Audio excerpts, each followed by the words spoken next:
he did, I believe, conduct his, not military service. It was, I think his public servant exam. He's just waiting for results to come in before moving on in his career, moving on in his life. So he did say that while he has some downtime, while he's waiting for those results to come in, and while he's waiting for that to be finalized, he is able to compete and play in StarCraft Evolution. So we have him temporarily. We take what we can get. As spawning in the bottom left-hand corner, we have the South Korean Terran player. We have the SC2 Terran, the pink Terran. It is Taeja. And spawning in the top right-hand corner, here we have the Brood War Terran player. We have the South Korean Terran. It is HonMonO. I'll fix him up.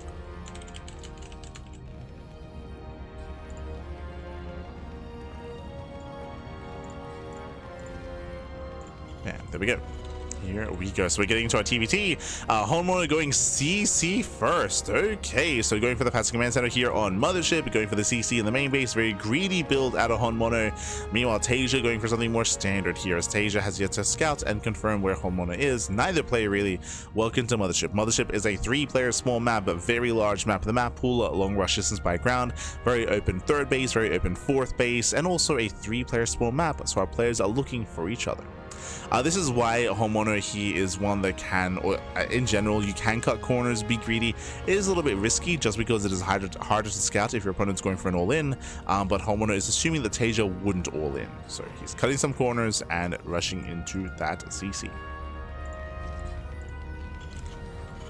Following it up with Bio, we have 3 Araxes as a follow-up, getting into an earlier, what looks to be a stronger stim timing, so building up his Bio into the academy.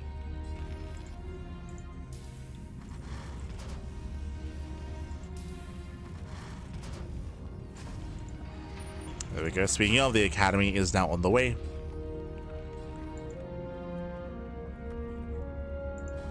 Working towards his bio upgrades.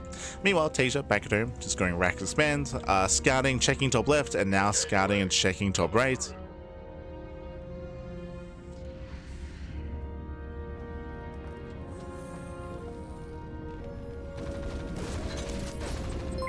Taeja does pick in. Does scout. Taeja, he sees the timing of the command center. He now knows how greedy HonMonO has been. He's fully aware of the timing, and he will delay. We'll delay the CC. Meanwhile, big shout out to Acles de Cruz in the chat. Gracias. Thank you so much. Thanks so much for gifting 5 subs to the community. Acles. Thank you so much for the support. We do appreciate it. Behind this third CC is on the way. So basically, what just happened here, Taeja, he just scouted the fast CC timing. He just scouted the greed of HonMonO, and he's responding with his own greed, with his own very fast third command center. So Taeja's natural might be later, but his third base is going to be faster. You know what that tells us? That tells us that Taeja's building up towards the mid game. He's building up towards a longer game state. Meanwhile, HonMonO will have an earlier stim timing available to him. So HonMonO has the potential to be the aggressor here as he's building up his bio, building up his Marines.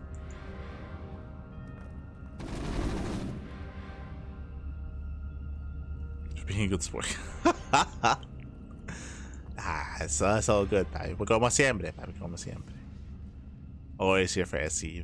And again, I appreciated the series, the Prome series.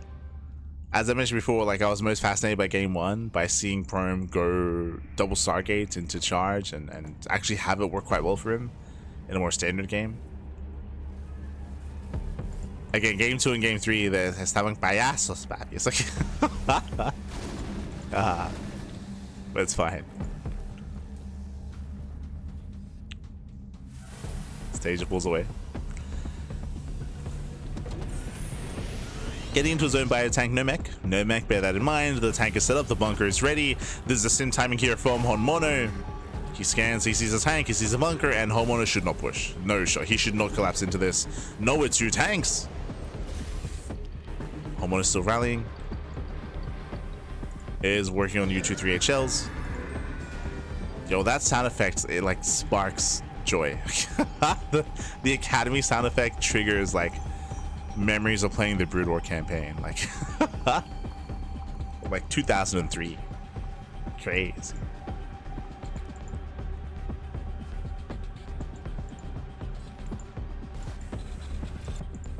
Here we go. And Taeja still setting up. We do see HonMonO at least waiting outside to collapse on any kind of move outs, but again, HonMonO should never push in. And behind this, getting his own third. Now, what HonMonO is achieving with this is not that he is, you know, threatening and denying any kind of drop play. Specifically, he's denying the third, right? The third base is done. Third base is complete, but it cannot land because of this army. So HonMonO, he's containing Taeja while he gets his own third on location. So HonMonO is catching up. He's catching up with this third base timing. Meanwhile, Taeja, he wants to break out. He wants to bait the army into tank range. Ooh, there's a scan. He stims in. He stims in. He gets baited. Yeah, tank fully goes off. And Jesus, yeah, the tank shots are brutal here. One tank goes down, but alas, Taeja does hold on. Taeja does defend. We've got 4 Marines left. Reinforcements on the way.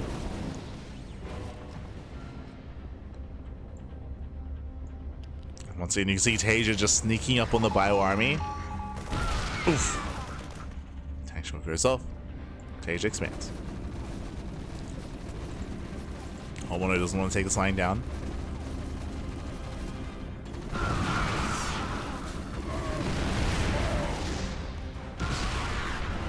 Just how Lunacy was doing on the SC ladder too. Yeah, it makes sense. For those that are unaware, Prime, Lunacy, and Rebellion, they share builds, right? So if you see one of the 3 Koreans, and not even just them, it's Prime, Lunacy, Rebellion, Farmy. If you know who Farmy is, Farmy as well. Like, they all share builds. So if one player is trying something, then most likely the others will be tempted to try it as well. Oh. As we're committing it to tank fire here, it gets 1 tank but bleeds out a lot of Marines, bleeds out all the medics as well. I mean, you could argue maybe a more efficient trade because a tank is more gas intensive, but did lose all the medics. Yeah, that was 5 medics. Oh god. 5 medics and 5 Marines for a tank. Taeja holds. And he's getting his third base up. He's up in workers, up in economy. He has mules on top of that as well. And HonMonO is still going mass bio. There's still no tank support here. It's just mass marine medic. It's very Beyond-esque. It's similar, not the same, but similar to how Beyond approaches TvT, where you just want to overwhelm and outposition. Technically, this mass marine army is more mobile than the slower tank composition, but remember, he's the defender. Like, he has limited areas to defend, so he's just chilling back at home, and it's HonMonO who's just ramming his face into the wall that are these tanks, and the wall is not breaking. Not like this.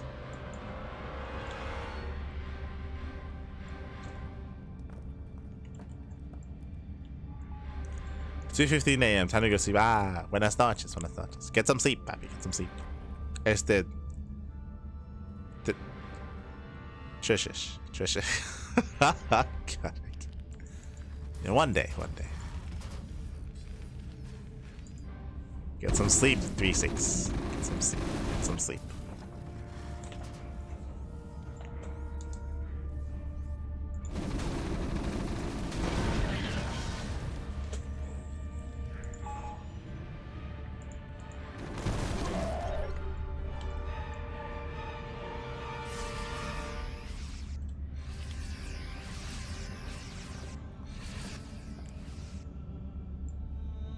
As Taeja finally breaks out from his contain, he still does leave the majority of his tanks back at home to defend, but he moves out with 2. Moves out with 2 tanks, with his Marines, with his medics, and he can even drop into the main. There are some turrets, only some though. Yeah, the army does boost in. HonMonO does spot this. He's racing back in. The turrets, they do not deter. Yeah, we get a full unload into the main base. Turrets are going to go down. Tanks are sieged. Even laying siege on the low ground. And gets one of the tanks. Bio army sims in, at least tries to. But Taeja, he just outtrades. He does punish the army. SimCity working against HonMonO here. Final tank goes down. And HonMonO will defend, but these are still some brutal trades. Oh gosh. Not like this. Yeah, in the end, Taeja, he was able to take down 2 tanks, 37 marines, was able to cripple some of the economy, cripple some of the production as well, shut down those turrets, and force more replacement turrets. And here comes the main army. Here comes Taeja. The tanks are exposed.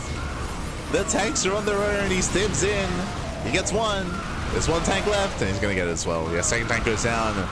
HonMonO out of position. He was in the main. GG gets called, and Taeja, he will take game number 1. GG. Ah, the Dominion. GG, well played. Taeja does take lead in the series. Again, HonMonO, he unfortunately was a little bit wasteful early on. He went for a very greedy build into a very aggressive follow-up with that stim timing with a mass marine, with a mass bio. Unfortunately, could not break the defensive position here of Taeja. There were just so many tanks, and Taeja was so quick to reposition and to sneak up on the bio army as well to get some better trades, some better connections, and eventually was able to get and secure his third. And remember, when he got his third base up and running, he was up by almost 10 workers. Like, he had the better economy that translated into the larger army as well. So Taeja, he just overwhelmed. There was an opening into the main base, and he went for it as well. Unfortunately, there were only 2 turrets in the main. That was not enough to stop a doom drop. It's not enough, baby, not enough. And with that GG well played. With that, we're going to be getting into game number 2. Game 2 is going to be on Vermeer. We didn't even get to see Lockdown. If you remember, it's been a while. It's been a while since Lockdown has been shown. If you remember, Lockdown and Mass Ghost was seen a lot more maybe at the start of the year, like a long time ago, like 9 months or something. Like beginning of the year, we got to see a lot more Ghost, a lot more Lockdown, but games have been shorter. We've discussed the meta of SC Evo in the past and criticized it a little bit as well, but especially throughout most of this year, games have been getting a little bit shorter, games have been more aggressive, and we've been seeing less of like late game kind of compositions, late game play, and late game tech as well, including Ghost, which is a bit of a shame. But of course, the meta is shifting, and especially with the latest patch, I'm sure things will move in a different direction. For now, spawning in the bottom hand corner of Vermeer, we have the pink Terran player. We have the pink Terran. We have the Brood War Terran leading the series 1-0. It is Taeja.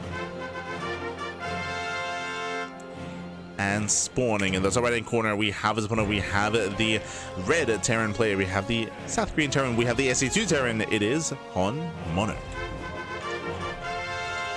Here we go. I will quickly say as well that part of the reason why games got shorter as well was, if you remember, the very long meta of the 2-rack stim timing, sorry, 3-rack stim. If you remember 3-rack stim, where for Brood War Terran and even for SC2 Terran as well, like Beyond and all the other top Terrans were doing this, where you just go for these really strong stim timings and you just overwhelm and excel and just kill your opponents, whether there was Zerg or Protoss, or even Terran at times as well. And that was quite prevalent for a long time, and even now is still a viable opener and a viable build. I will say that we're finally kind of leaning away from that, and we're getting a little bit more diverse play, but that didn't help.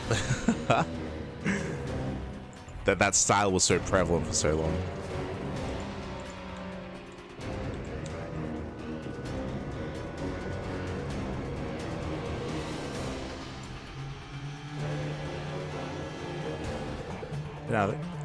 For now, we are going to be building up.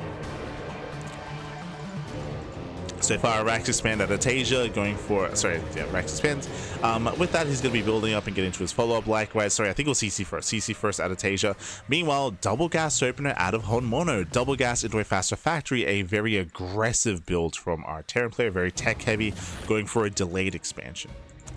Now from here, the Reaper is scouting bottom right. Remember, we have 4 possible spawn locations. You can spawn in top right, top left, bottom left, or bottom right. 4 spawn locations are available, and we do see HonMonO scouting the initial location and does not find Taeja. He's lucky. Is looking, and oh, okay, so it's double gas into Magfill accelerators into Cyclone in the second factory. Starport. Okay, 1-1-1. Cyclones are on the way. Interesting build here by HonMonO. Full placeable map, I guess. Yes. It is a lot more common to go CC first on maps like this. For example, remember, HonMonO went CC first last game, right? Last game on Mothership, which is a 3-player spawn map, HonMonO also went CC first. It is a bit of a gamble, it's a bit of a risk, but specifically on larger maps where there's less of a chance your opponent's going to cheese you, then you can get away with it. Specifically, I would say though on larger maps, right? On smaller maps, it is so risky to try to get away with that kind of stuff, with that kind of build. Cyclone rocks up, and the Cyclone should hold up. Oh god, we're playing with the tall grass. Vulture gets hunted down, and we see Taeja going for his own 1-1-1 into tanks, into Wraith for harass. Okay.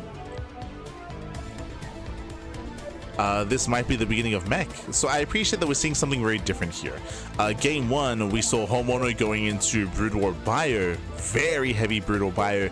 Here we have Taeja making tanks. And fun fact, HonMonO took him a long time to get into any kind of tank production himself. So very different follow-up. The Academy is on the way. Bearing in mind the Academy is for upgrades, yes, but it's also a tech path to make a comstat station. So you do need the Academy to make a comstat station for those scans, to get vision across the map. Meanwhile, HonMonO going for his own double Cyclone drop. We have more Cyclones behind this.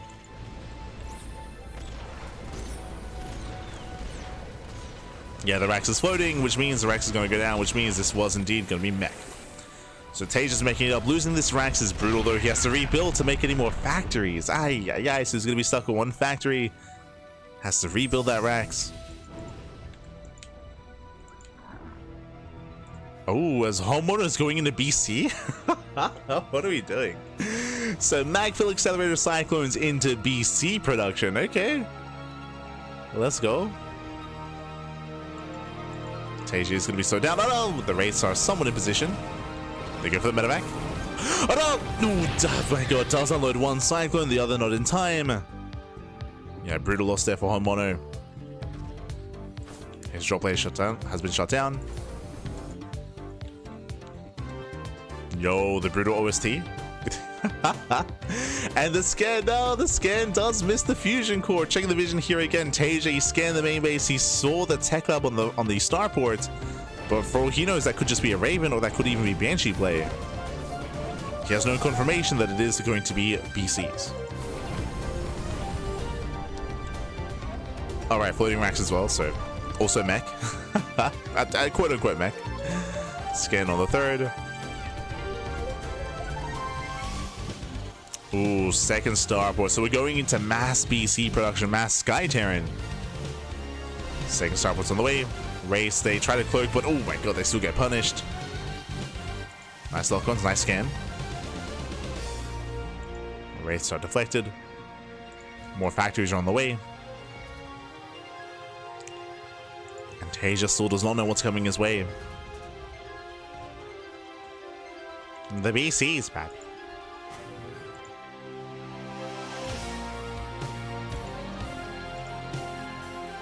So there's the second starport, second tech lab. Taeja is turtling up and getting his own third base. He's walling up with his tanks. So getting his wall of tanks, getting a couple of turrets here and there.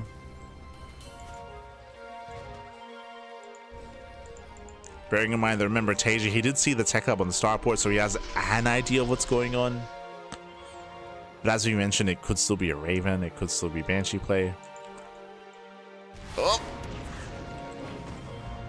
Does try to poke in, scans the natural, doesn't see much. The beasties, they're hiding in the corner.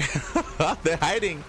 And he doesn't see the fusion core, but he does spot the second starport. Okay, big scout. Big scout here for Taeja. So Taeja didn't see the BC, he didn't see the fusion core, but he did see the second starport and the second tech lab as well. That's a massive tell. Bam! Goliaths.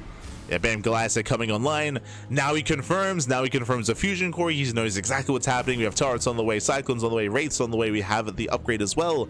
I keep forgetting the name of the upgrade. We're about to find out, but that is for Goliath's range. BCs are teleporting in. And the wraiths and Goliaths are ready. Yeah, does cloak. Does cloak.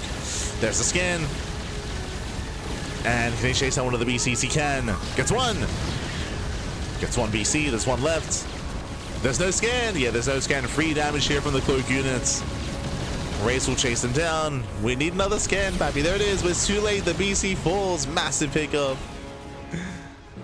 Takes on both BCs, maintains his economy. Taeja is in a much better position here. We have another BC teleporting in. He's crazy. Teleports in, but he does focus on one of the Goliaths. Repair. Oh my god. Isn't able to repair in time. Never mind, barely is. The Goliath is holding. The mass repair on the Goliath is crazy. Denies the HonMonO. Yo, Goliaths are crazy. So the Goliath does come out on top in the 1v1. Let's go. Let's go. Yo, what are Thors? Goliaths, baby. That's all we need. As behind this, we have more BCs. We have a third starport in production, so we're still committing to mass battlecruiser. Current booster. There we go. Do appreciate it.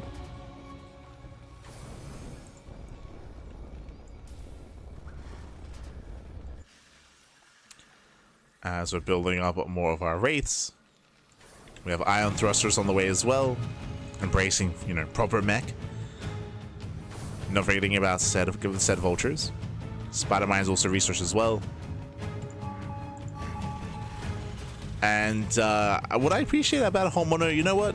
He's committed, he's dedicated, right? He does not, Freddy does not turn back around. He is still making pure BC with some tanks. You know, there's a couple of tanks sprinkled in.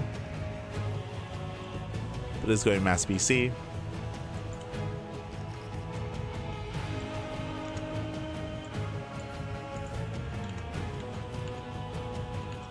How much does it cost to repair Goliath for a BC fight? It might cost more than the Goliath itself. I don't think so. I wouldn't say so. Not with how short the fight was, because the BC was so low on HP.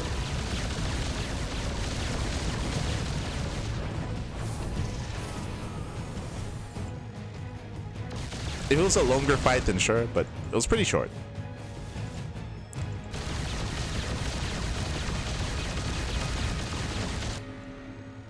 But maybe.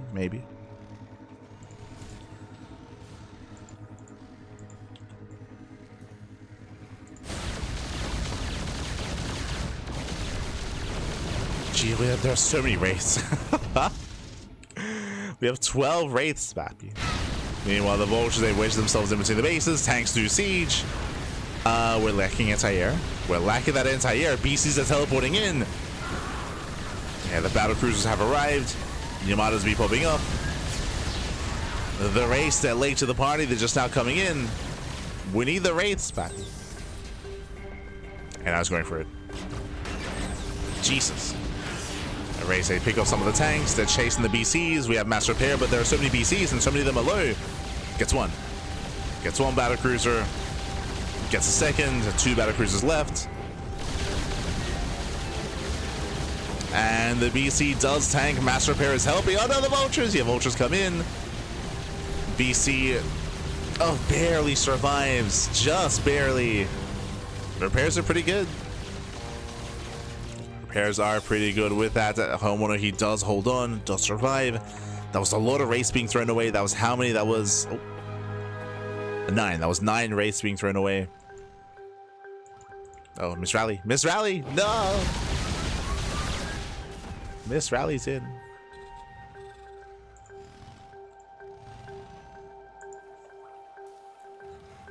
And again, HonMonO is still holding on.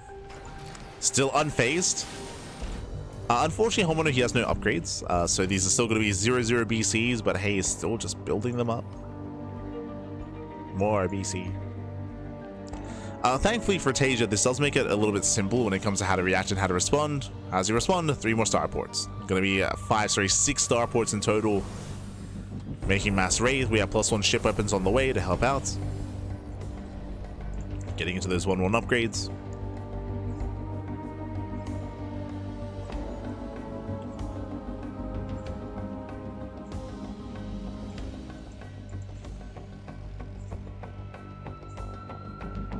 This is BC actually kind of. I mean, BCs are really tanky. They're really tanky, but the repairs helped a lot. Like the mass repair there just kept the BC alive.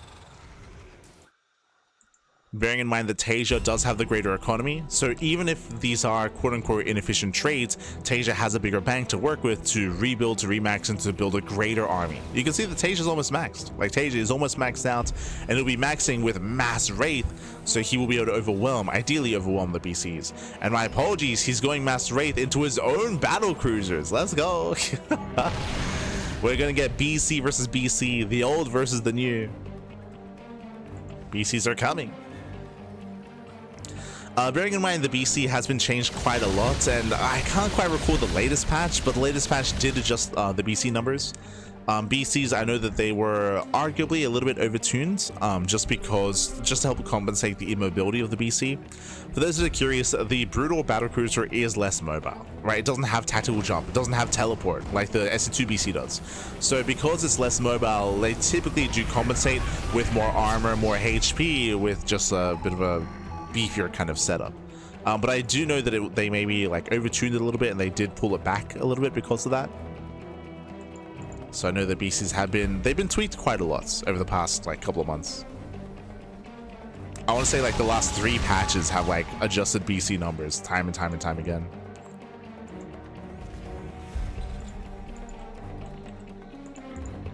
Oh, we got Yamato on the way. Let's go.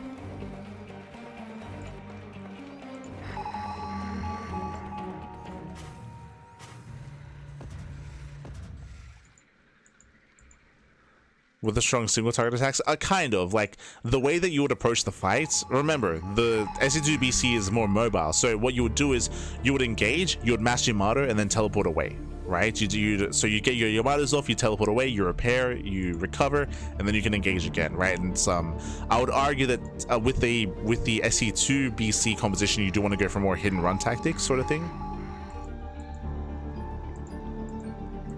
And depending on where the fight occurs, we have mass turret as well. True, right? We have all this turret support.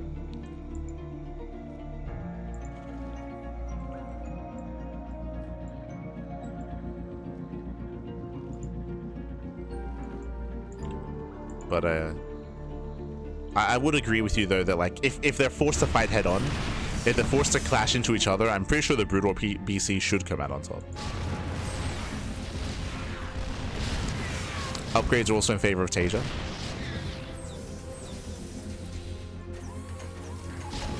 And it isn't just pure BC, we have the Mass Wraith as well. Like again, Taeja, he's max. He's up 50 supply. He has a lot more to work with. Did I just hear a teleport? Oh my god, we're going for the base trade. He teleports across he's crazy. Yeah, we're coming to the base trade. Here we go. We do see Taeja commits in. Turret's gonna go down. These BCs will overwhelm. And we're going for the starports. Okay. He's going directly for the starports, denying some of the upgrades. And Colossus Reactor is denied. There's a scan. Mass Yamato here on the Wraiths. Oh my god. Going for the defense matrix, but I believe the BCs, they should come out on top here. And they will. Yeah, they will. I believe that was two BCs going down. Yeah, 2. So 2 BCs fall. Wraiths have been shut down. Again, BCs, they came in the production. They came in the starports. And once again, they do teleport stage. Oh no! Teleport away! Oh my god. Does teleport.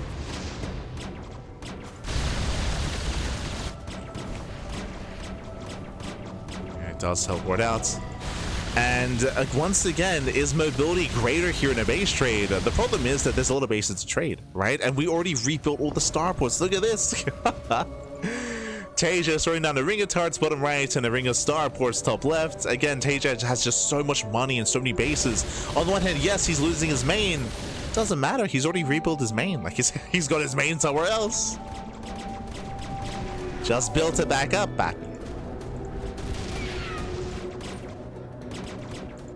Now we do see a scan bottom right, so we do see a teleport. Alas, he's aware of the bases, but he doesn't know where the production is. You see HonMonO is trying to deny some of these bases, trying to deny some of these turrets at least. But he doesn't know where the starports are. Oh, we can see HonMonO is rebuilding his own main as well. He's rebuilding the main base of Taeja.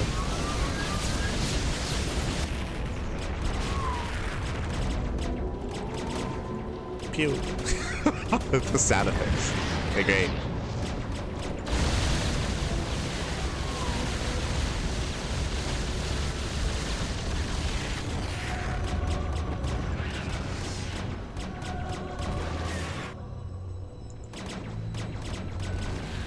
Taeja does clean up the main base, now going for the third. Race or reveal, they catch more of the floating CCs. And one CC burns down, and the other will burn down as well. And the command centers do not escape. No scans! No shot. There's no scans available. Oh no, he can't see. Yeah, he cannot see the race. Free damage. Gets one, gets two. BC's in teleport on the BCs. We get the final fight. BC on BC. The counter Yamato. And with that, Taeja should come out on top. Yeah, Taeja, he will dominate the fights. As we have Race coming in to reinforce as well. GG. Taeja, he will take the series 2-0. GG. Hi. GG, well played. I appreciate that HonMonO, he went for the cinematic end. You know what? He's like, you know what? The game is about to end. Let's go. Let's send that baby. Teleport onto the main army. Teleport onto the BCs. I appreciate it. Es de HonMonO. Ay. But GG, well played. Congratulations, Taeja. He does claim the series, does take it 2-0. Taeja will advance on to the semifinals, and HonMonO is knocked out of the tournament. And now we're getting ready for our next quarterfinals match. Just catching up. Here we go. No way HonMonO would go for the base trade if you knew how many bases Taeja actually had.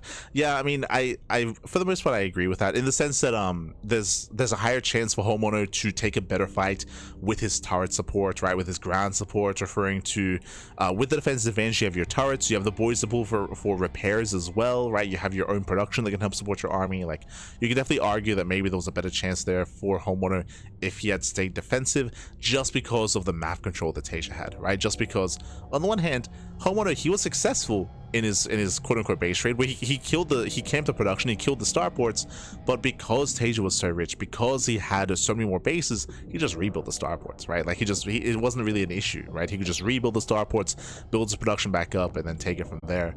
It was a little bit too late to go for a move like that, unfortunately. But GG, well played.